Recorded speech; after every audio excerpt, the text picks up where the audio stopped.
One day, a senior student, Meng Tian, also called ballet, called me on the phone, crying and saying that her TOEFL score was still under 70. Ballet has already taken 3 times of TOEFL tests in 1 semester, already with a 15 points progress. It's still a bit far from her ultimate goal of applying to a decent university abroad. With only 3 months to go before college application, Ballet felt astronomically daunted and anxious. She kept asking me why she couldn't make a big stride after practicing over 40 sets of TOEFL exercises numerous times before taking the test. Well, without a solid language foundation and a rich and a real use of language, will countless rote learning exercises lead to a higher score? I doubt it. Again, another boy, Xu Guang, also called Sunny, who graduated from our school, quit university this summer because of his poor academic performance and failure in adapting to campus life.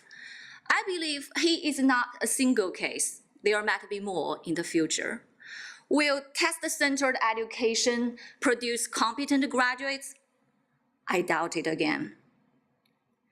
Of course, there are many elite students in our school, but we shouldn't be blinded by the minority of elite ones. We have to face up to the bleak prospect of the majority of students and be brave to unveil the scars to remedy them. Then, what's wrong with our ELL education in high school?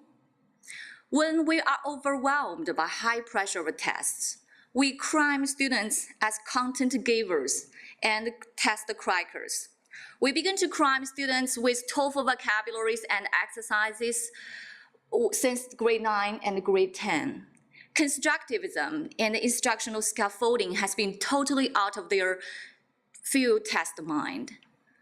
And preparing for the tests earlier is nothing wrong, but we shouldn't only focus on tests and bore students to death with fragmented texts and exercises, and forget language is learned through use rather than through practicing exercises. We forget students need to be given opportunities to make language of their own by making connections with their own lives and background information.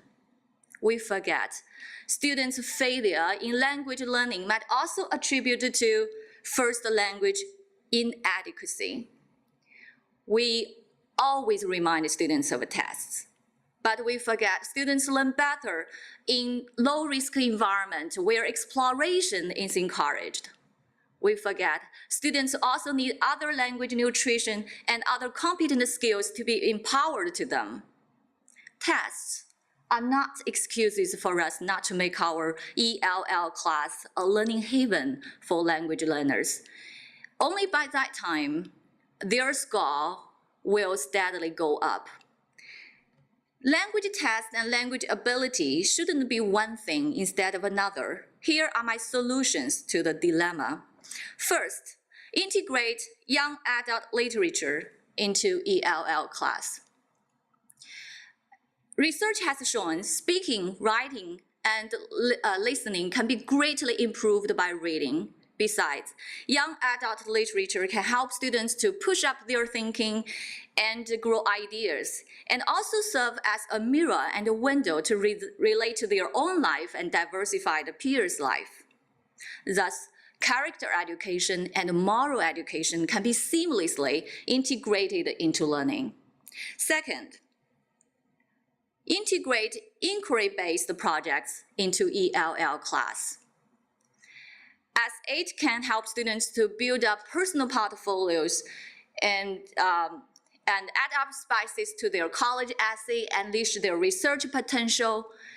And the choices can be a personal project and a group projects, which take most of the students after class time.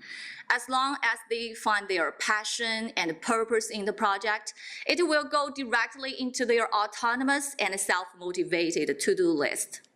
Last but not least, we should never and ever forget about tests.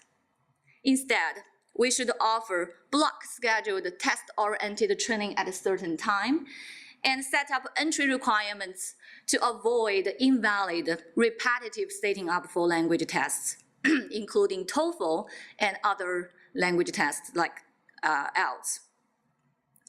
After listening to the three solutions, some teachers might complain, wow, you're adding another burden to our work.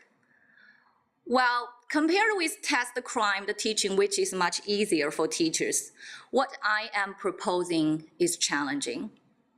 But good teaming and sharing can make our workload manageable. As Albert Einstein has said, if you always do what you always did, you can only get what you always got.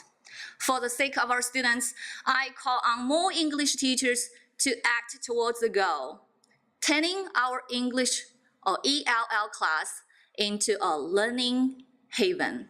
Thank you.